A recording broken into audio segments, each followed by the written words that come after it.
Hi, I'm Mrs. Brown and I'll be reading you chapters 8 and 9 tonight. Let's get started.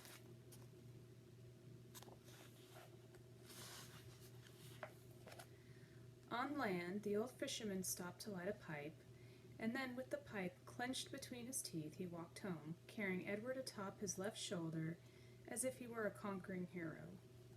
The fisherman balanced him there, placing a calloused hand at Edward's back. He talked to him in a soft, low voice as they walked.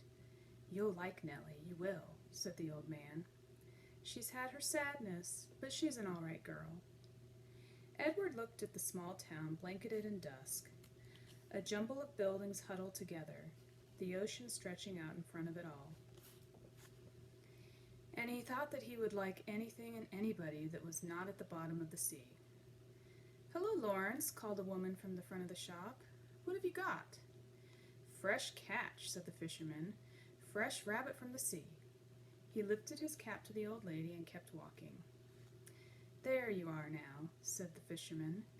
He took the pipe out of his mouth and pointed with the stem of it at a star in the purpling sky. "There's your North Star right there.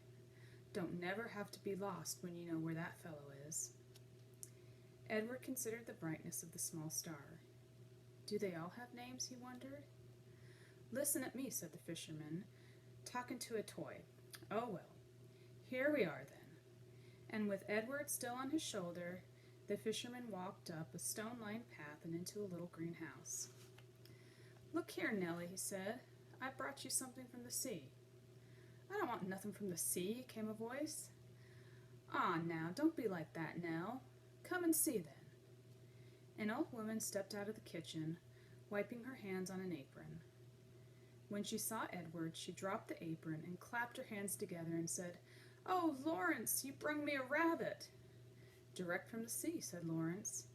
He took Edward off his shoulder and stood him up on the floor and held on to his hands and made him take a deep bow in the direction of Nellie. "Oh," said Nellie, "here." She clapped her hands together again, and Lawrence passed Edward to her. Nellie held the rabbit out in front of her and looked him over from tip to toe. She smiled. "Have you ever in your life seen anything so fine?" she said. Edward felt immediately that Nellie was a very discerning woman. "She's beautiful," breathed Nellie. For a moment Edward was confused. Was there some other object of beauty in the room? "What will I call her?" "Susanna," said Lawrence. "Just right," said Nellie. "Susanna." She looked deep into Edward's eyes. "First off, Susanna will need some clothes, won't she?"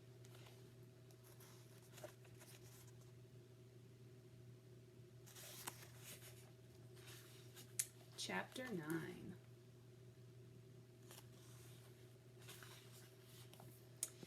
And so Edward Tulane became Susanna.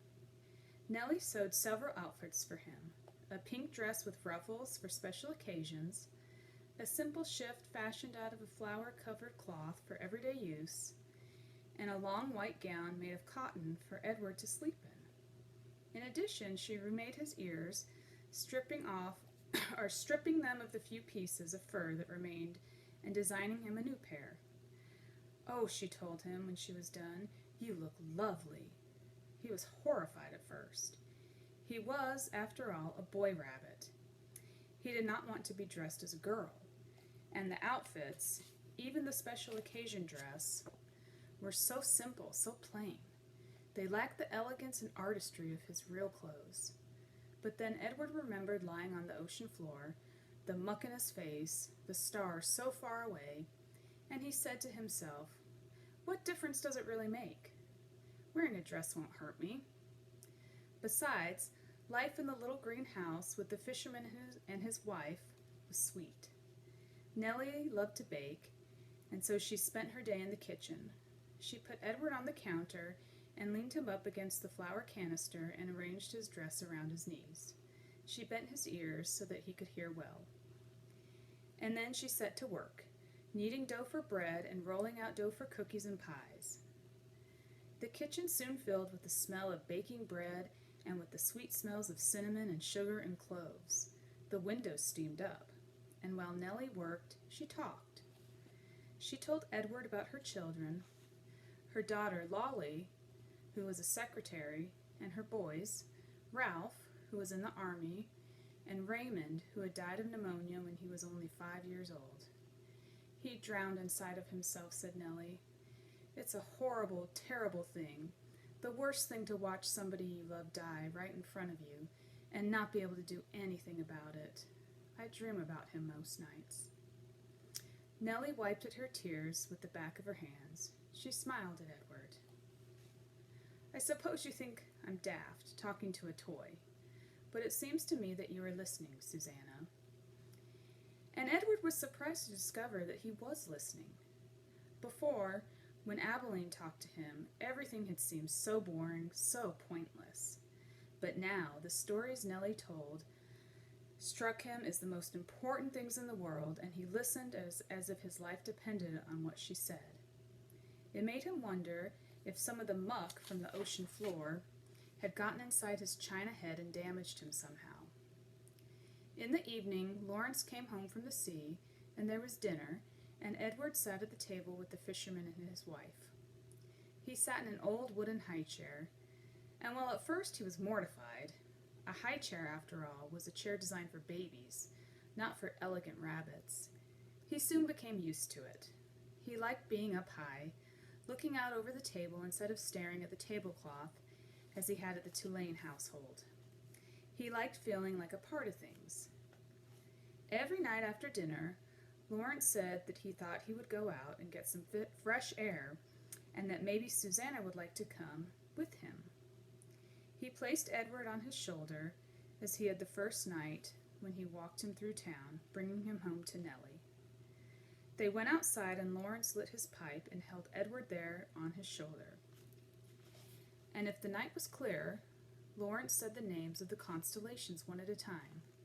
Andromeda, Pegasus, pointing at them with the stem of his pipe. Edward loved looking up at the stars, and he loved the sounds of the constellation names. They were sweet in his ears. Sometimes, though, staring up at the night sky, Edward remembered Pellegrina, saw again her dark and glowing eyes, and a chill would go through him. Warthogs, he would think. Witches. But Nellie, before she put him to bed each night, sang Edward a lullaby, a song about a mockingbird that did not sing, and a diamond ring that would not shine, and the sound of Nellie's voice soothed the rabbit, and he forgot about Pellegrina.